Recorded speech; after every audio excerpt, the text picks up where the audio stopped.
Kebijakan YouTube 2025, konten AI bisa hilangkan uang dari monetisasi. Dampaknya sangat mengerikan. Kamu percaya?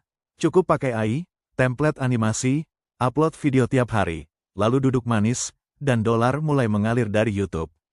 Tanpa harus buka kamera, tanpa ngedit sendiri, tanpa muncul suara apapun. Sayangnya, mulai Juli tahun 2025, mimpi itu mulai berubah jadi mimpi buruk. Karena YouTube resmi memberlakukan kebijakan baru yang menargetkan konten seperti ini, dan bukan cuma satu video yang kena. Tapi satu channel bisa dihapus dari program monetisasi sepenuhnya. Semua penghasilan hilang, bahkan video dengan views ratusan ribu pun bisa jadi $0. Bukan teori, ini fakta. Dalam update terbaru per Juli tahun 2025, YouTube menambahkan kategori baru bernama Mass Produced Content dan Low Educational or Creative Value. Artinya apa? Konten-konten yang dianggap dihasilkan massal oleh AI, berulang-ulang, tanpa opini manusia, tanpa sentuhan kreatif, langsung dicap sebagai konten spam AI. YouTube menyebutkan, content generated automatically at scale, without meaningful human involvement, may violate our policies and be ineligible for monetization. Dan yang paling mengejutkan, YouTube tidak perlu kasih peringatan dulu. Banyak kreator dadakan melaporkan bahwa channel mereka langsung dikeluarkan dari YouTube Partner Program, YPP, hanya dalam semalam. Termasuk yang sudah lolos 1.000 subscriber dan 4.000 jam tayang. Bahkan ada yang kehilangan penghasilan ribuan dolar karena sistem mendeteksi kontennya hanya daur ulang hasil AI. Belum lagi channel-channel countdown, motivasi, berita bot, bahkan dokumenter instan yang ternyata masuk dalam kategori yang sama. Slop konten, istilah internal untuk konten massal tak bernilai. Hari ini, kita akan bongkar semua itu. Dengan riset resmi, sumber kebijakan terbaru, dan contoh kasus nyata dari kreator yang kena. Jadi, kalau kamu masih berpikir konten AI itu jalan pintas, kamu mungkin belum tahu lubang jebakan di balik algoritma. Mulai tanggal 15 Juli tahun 2025, YouTube resmi memperbarui kebijakan monetisasi. Target utama mereka adalah konten yang dianggap tidak autentik dan berulang. YouTube menyebut ini sebagai mass-produced content with negligible educational or creative value. Dengan kata lain, konten spam AI. Bahkan jika kamu bikin ribuan video, kalau semuanya tampak mirip, tanpa opini, tanpa editing kreatif, YouTube bisa menyebut channel kamu tidak layak dimonetisasi. Dan yang lebih mengerikan, ini tidak hanya berlaku untuk video baru, tapi bisa menyebabkan channel kamu yang sudah monetisasi selama bertahun-tahun kehilangan status YPP dalam semalam. Apa saja jenis konten yang kena getahnya? Kompilasi yang diambil dari video lain tanpa izin dan transformasi. Countdown, top 5, top 10 dengan visual template. Narasi bot tanpa voice over manusia. Video AI yang dihasilkan secara otomatis tanpa penambahan opini. Reaction kosong, hanya wajah, tanpa komentar bermakna. Trailer palsu dari AI dengan klaim tidak realistis. YouTube sekarang menilai, apakah konten ini punya nilai tambah? Apakah kamu benar-benar kreator atau hanya operator mesin AI? Kalau jawabannya tidak, maka penghasilanmu bisa dicabut. Dampaknya bukan sekadar satu video kamu tidak dimonetisasi. Ini jauh lebih serius dan sistematis. Pertama, channel langsung keluar dari YouTube Partner Program, YPP. Artinya, semua fitur monetisasi, dari AdSense, Super Thanks, hingga membership, langsung dicabut. Bahkan jika kamu sudah lolos syarat 4.000 jam tayang dan 1.000 subscriber. Kedua, channel kamu bisa masuk ke dalam daftar manual review berkala. Ini artinya YouTube akan mengecek konten kamu secara rutin, dan bila dianggap tidak ada perkembangan orisinalitas, maka status channel bisa ditolak terus-menerus, bahkan setelah banding. Ketiga, video kamu tidak lagi direkomendasikan oleh algoritma. Ini disebut limited discoverability. View video bisa turun drastis. Bahkan shots viral yang tadinya bisa tembus 100.000 views, mendadak stuck, tidak lagi muncul di beranda atau di feed shots.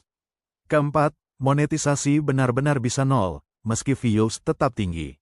Banyak kreator melaporkan bahwa video mereka, yang menggunakan AI voice, footage bebas copyright, dan narasi robotik, memiliki ratusan ribu views tapi tidak menghasilkan $1 pun. Kenapa? Karena YouTube sudah mengkategorikan konten seperti itu sebagai slop konten, atau mass-produced low-value AI content. Konten seperti countdown generik, motivasi AI, ringkasan berita robotik, dan animasi naratif generik dimasukkan ke dalam daftar konten berisiko rendah, low-value content.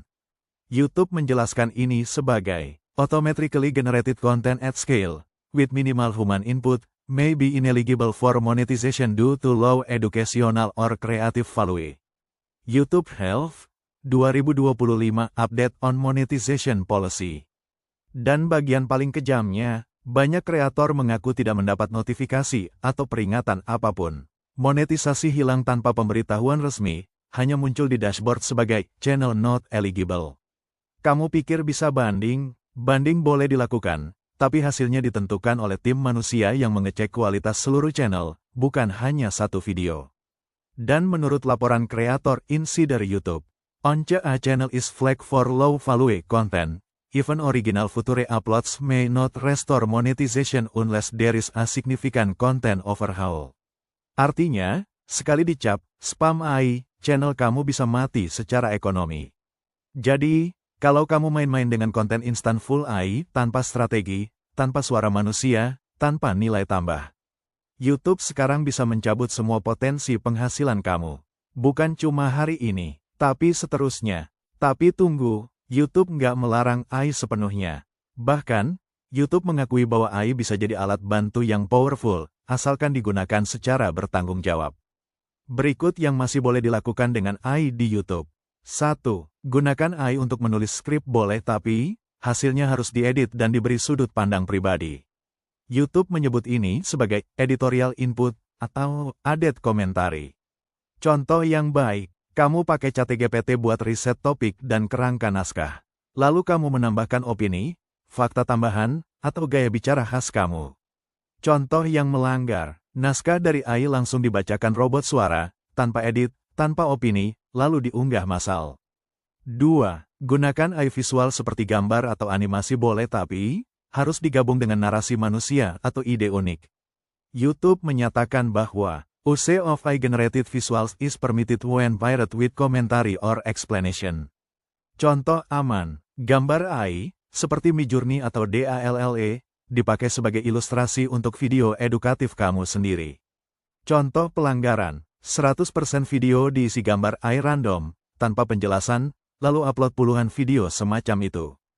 3. Gunakan AI untuk subtitle, musik, atau template editing boleh karena ini bagian dari alat bantu produksi, bukan pengganti kreativitas utama. YouTube menyebut ini sebagai assistive AI, dan tidak termasuk dalam kategori low-value content. Kamu boleh pakai musik AI seperti dari Adobe Firefly atau Beethoven.ai, subtitle otomatis dari Kapwing atau YouTube Studio, template edit CapCut yang dibantu AI. Asalkan kontennya tetap unik, terkonsep, dan ada sisi manusianya. Intinya satu, YouTube butuh karya dengan jejak manusia. Kreator harus tetap hadir, minimal dalam ide, penyuntingan, atau narasi yang membentuk konten. Jadi, AI itu bukan musuh YouTuber. Tapi kalau kamu serahkan semua ke AI dan kamu sendiri lenyap dari proses kreatifnya, YouTube akan menganggap kontenmu kosong, spam, dan tidak layak tayang. Maka gunakan AI sebagai asisten, bukan sebagai pengganti kamu. Karena algoritma mungkin nggak lihat wajahmu, tapi tim reviewer manusia bisa tahu, apakah kamu hadir dalam kontenmu, atau cuma numpang upload. Jadi kalau kamu masih berpikir, upload video AI, upload tiap hari, bisa cepat 4.000 jam dan langsung gajian, kamu sedang bermain di zona merah. Karena YouTube sekarang tidak hanya melihat jumlah views, tapi apa yang kamu kontribusikan dalam video itu. Kreator sejati bukan hanya cepat viral, tapi bisa bertahan. Kalau kamu mau main jangka panjang, bangun channel yang tahan algoritma dan tahan audit etika. Subscribe kalau kamu mau belajar cara bikin konten kreatif, bukan instan. Share video ini ke teman kamu yang masih ngejar views pakai jalan pintas. Karena, sekarang saatnya kita berhenti jadi operator AI, dan mulai lagi jadi kreator sejati.